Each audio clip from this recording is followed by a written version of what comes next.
the serious games. I'm a game designer. The future of gaming. The gamification.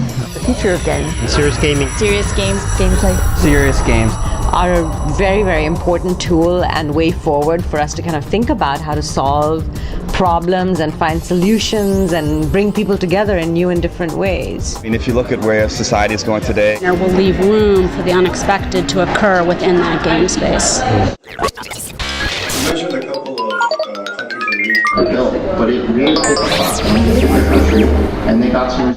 We were really excited to find out that the State Department was interested in the role of games in international development and affairs. It's been around for a very long time. You can go all the way back to Oregon Trail video game in the 80s, but now it has much larger implications and a lot more opportunity. For training, not only in public diplomacy, but across the board. It's exciting to see what's happening from a public policy standpoint, as well as other companies and how they're sort of interacting with games. How serious games can affect learning in developing countries.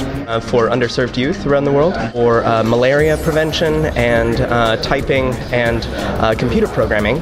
To provide more realistic simulation of what happens in complex things like civic participation and workforce development. Exchange programs to sort of enhance what we're doing with people-to-people diplomacy. Through real-world causes.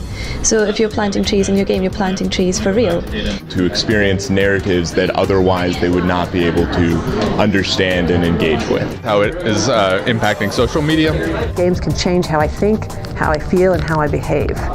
If you want to teach people about how airplanes fly, a good example is a paper airplane. So what if we brought that into a mobile device where people could change the size and the shape and, say, change the force of gravity and just play around with it so that they can really understand what are all the impacts of that. Most of our culture today is shifting to a gaming type of world.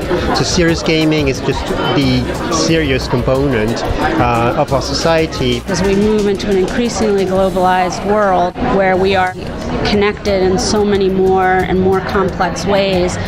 The term serious games will eventually disappear just because so much of education and training and what we're now calling serious games will just become that's the way we do things.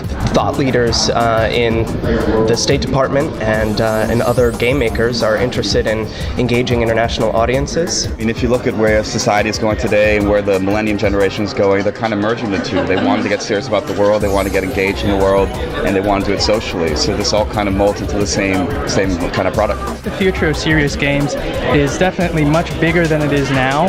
We have to really find those areas where the expansion is possible.